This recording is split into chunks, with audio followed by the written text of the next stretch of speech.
Hey, salut les gens! Merci de visionner ma vidéo et si vous êtes ici, c'est parce que vous aussi, vous vous posez la question: dois-je manger des glucides, donc féculents, le soir, et est-ce que je dois manger des repas plus légers également le soir quand je veux perdre du poids ou en général si je veux maintenir mon poids ou tout simplement pour ma santé. Donc, ce que je vais vous dire là, ça va être divisé en plusieurs parties. La première, on va regarder un petit peu ensemble qu'est-ce qu'on trouve sur le net. Et la deuxième, je vais vous dire qu'est-ce qu'on trouve dans les études, donc qu'est-ce qui a été démontré.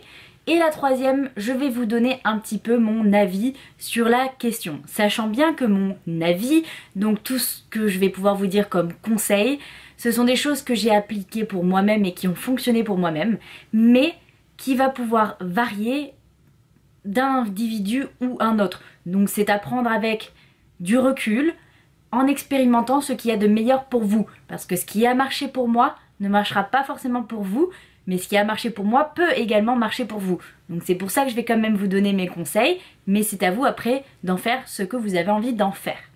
Ok ? Allez, on y va. Donc là, je vais regarder, j'ai mon ordinateur en face, ce qu'en disent les sites quand je google « Faut-il manger des glucides le soir ?» Alors, qu'est-ce qu'on trouve? Je vais aller sur le premier site. Faut-il manger des glucides le soir? Vrai? Non, pardon, faut-il éviter les glucides le soir? Vrai. C'est vrai que pour des personnes ayant un métabolisme faible ou en surpoids, car leur dépense au repos est très faible, tandis que les personnes qui s'entraînent durement ont un métabolisme plus rapide qui leur permet de brûler des graisses même au repos et même plusieurs heures après, le métabolisme des personnes qui font de la musculation augmenterait même pendant la nuit. Après, faux. Les glucides le soir ne font pas grossir. Une étude récente publiée, blablabla, en gros, voilà. Donc est-ce qu'on en sait plus? Pas vraiment. Ensuite, faut-il manger léger le soir? Manger léger le soir est donc déconseillé si vous souhaitez être performant pour l'entraînement du lendemain. Néanmoins, si vous êtes entraîné le matin, une dose importante de glucides au dîner n'aura que peu d'utilité. Il est souvent conseillé de privilégier les glucides à index glycémique, blablabla. Les glucides le soir ne sont donc pas forcément à bannir si vous sortez de votre séance d'entraînement. Néanmoins, il convient de ne pas en abuser en termes de quantité, blablabla. Site numéro 3. Est-il déconseillé de manger des glucides le soir? Il est vrai qu'il faut éviter que le repas du soir soit un repas trop copieux en calories. Il est vrai qu'après le repas du soir, on dort et du coup on stocke l'excédent de calories. Un repas du soir doit donc être plus léger. L'idéal pour faire un repas modérément calorique dans les 500-600 calories, alors que le déjeuner se situe plutôt dans 800 à 1000 calories, est d'éviter les féculents le soir. Donc on peut manger des féculents le soir si on en a envie, mais pas une grosse portion. Je sais pas si vous avez compris, mais personnellement pour moi c'est un petit peu confusant. Donc au final, voilà, j'ai épluché 4-5 sites internet différents et il n'y en a pas un qui dit la même chose. Un coup on dit qu'il faut manger peu de glucides le soir et des repas plus légers, d'autres qui disent mais non, manger des glucides le soir c'est top. Au final on en est où dans tout ça? On n'en sait rien. Mais qu'en dit donc la science? Je vous ai pris mes petites notes ici même pour vous réunir les études sur la question. Donc premièrement, qu'est-ce qu'on dit là-dessus? On dit que le métabolisme diminue lorsque on dort, donc on devrait limiter nos apports en glucides et féculents le soir parce qu'on les stockerait en gras plus facilement et on brûlerait moins de calories. Voilà le mythe qui date de Mathusalem et qu'encore je suis étonnée de voir au jour d'aujourd'hui. Qu'en est-il vraiment? Alors pour ça, on va découper un petit peu qu'est-ce qui se passe. Nous avons ce qu'on appelle un taux métabolique. Ce taux métabolique de notre organisme, il est déterminé par l'énergie totale dépensée par jour. Quand je dis par jour, c'est sur 24 heures. Donc en gros, combien de calories on brûle sur une journée. Ce taux-là, il est divisé en plusieurs parties. Premièrement, on va avoir le taux métabolique au repos, donc c'est-à-dire la dépense énergétique au repos.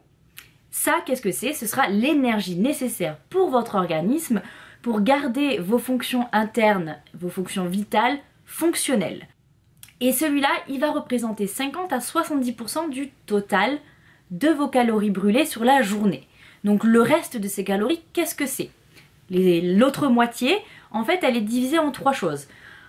L'effet thermique de la nourriture, la thermogénèse de l'activité quotidienne et la thermogénèse de l'activité physique, donc de l'activité sportive. Donc qu'est-ce que ça représente? La première, ça va être l'énergie dépensée pour les activités quotidiennes, donc simplement rester à votre bureau, aller faire les courses, vous préparer à manger, enfin tout ce qui fait partie de ça. Et la deuxième, donc de l'exercice physique, ça va être toutes les calories brûlées lorsque vous faites une activité sportive, que ce soit de la musculation, du basket, de la course à pied, peu importe. Voilà. Et en dormant, eh bien aucune de ces trois choses vont rentrer en compte, puisqu'on ne mange pas de nourriture, on ne fait pas d'exercice et on ne fait pas une activité quotidienne où on bouge plus ou moins. On est simplement en train de dormir. Donc là, on va être au repos. Donc qu'est-ce qui va rentrer en compte? C'est simplement le métabolisme au repos. Voilà, donc ça c'est le petit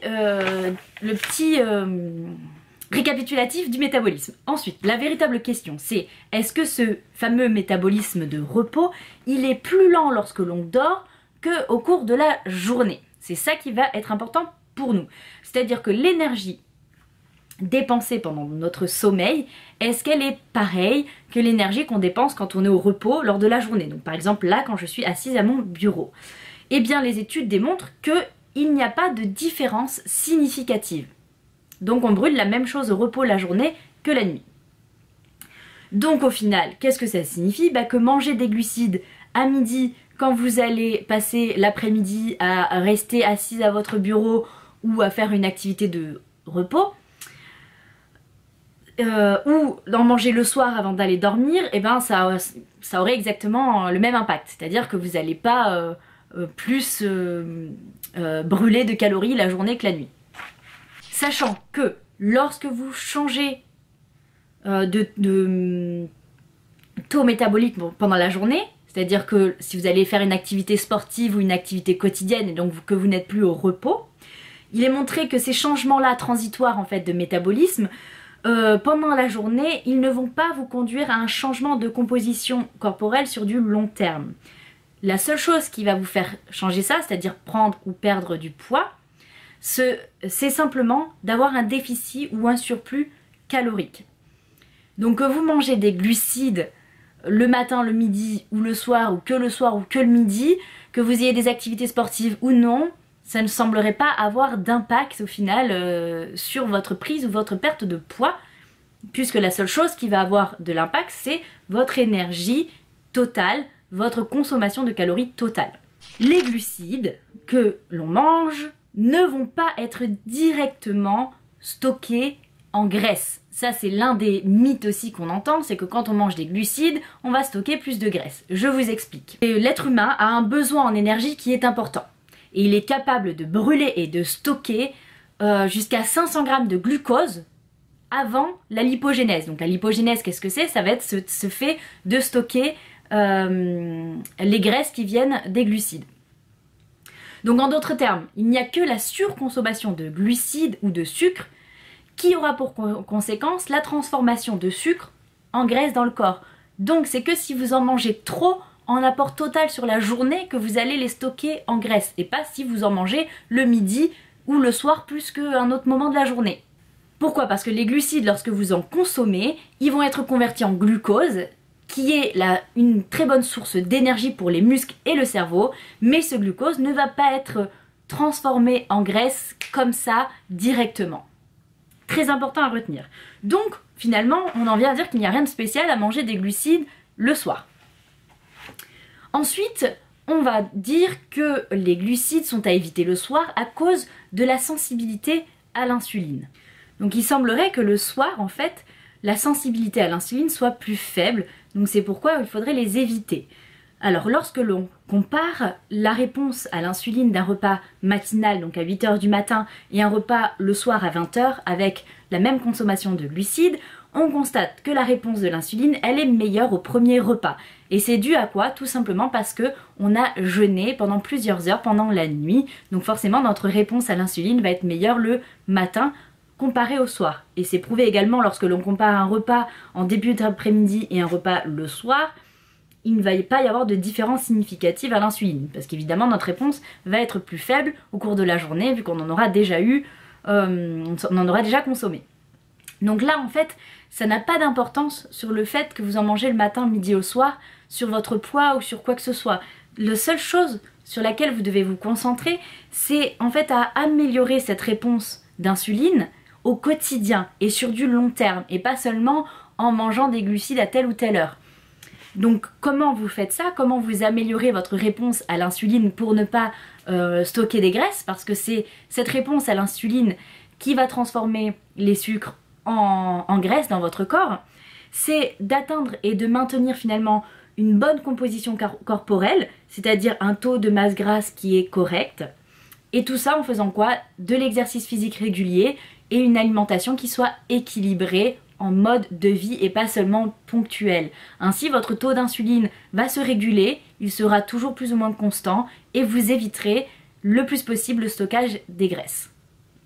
Donc au final, qu'est-ce que l'on peut en conclure de tout ça? Eh bien que toutes les études qui ont été menées là-dessus, et il y en a plusieurs, je peux vous en mettre en barre d'infos, qui sont en anglais malheureusement, mais je vous ai un petit peu réuni tout ça dans ce que je vous ai dit, c'est que vous mangez des glucides à n'importe quel moment de la journée, ça n'aura pas plus d'impact le matin ou le soir. Vous pouvez manger des féculents le soir, que vous souhaitez perdre du poids ou pas. La seule différence, ça va être que vous risquez de stocker un petit peu plus d'eau et donc peser un poil plus lourd le matin, mais ce n'est pas de la graisse, ce n'est que de l'eau, donc vous ne prenez pas de poids.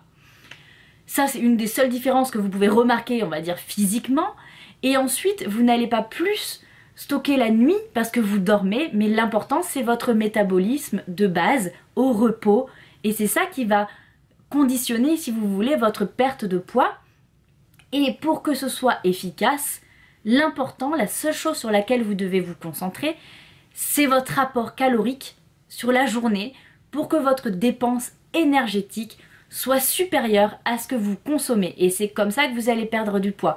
Ou au contraire, si vous voulez en prendre, si vous êtes en prise de muscle, eh bien veillez à ce que votre consommation calorique sur la journée soit supérieure à ce que vous allez brûler. C'est la seule et unique règle. Après, il y a plein d'autres choses qui vont rentrer en compte et n'oubliez pas que si malgré tout ça vous ne perdez pas de poids, c'est qu'il y a un souci quelque part. Ça peut venir de vos hormones, de votre thyroïde, de problèmes médicaux quelconques et là dans ce cas-là vous devez consulter un médecin. Mais sinon la règle restera toujours la même. En ce qui me concerne, mon avis personnel sur la question, j'ai toujours mangé des glucides aussi bien le matin, le midi que le soir et ça n'a jamais impacté ni ma prise de poids ni ma perte de poids. Lorsque j'étais dans une optique de perte de poids, de perte de masse graisseuse, je mangeais d'ailleurs plus de glucides le soir. Pourquoi? Parce qu'il y a aussi certaines études qui disent que manger des glucides le soir aide à mieux dormir. Et lorsque l'on dort mieux, on est aussi plus efficace le lendemain, on a plus d'énergie pour nos entraînements et on a moins de stress, moins de production de cortisol. Donc c'est plus facile de perdre du poids. Mais ça encore c'est un autre sujet. Mais si je mangeais surtout plus de glucides le soir, c'est parce que je ne mangeais pas seule, je mangeais avec l'homme qui partage ma vie et que j'avais envie de me faire plaisir et de ne pas manger des toutes petites portions ou moins de quelque chose alors que j'étais avec lui. Donc c'était plus simple pour moi de manger légèrement moins le matin et légèrement moins le midi pour me laisser plus de place le soir tout simplement. Donc ensuite, tout dépend des personnes. C'est à vous de trouver si vous avez très faim le matin, pourquoi pas manger des glucides plus le matin pour vous caler et vous aider à tenir jusqu'à midi. Si vous n'avez pas d'appétit le matin, ne vous forcez pas non plus à prendre un petit déjeuner parce qu'on vous a dit que c'était le meilleur repas de la journée.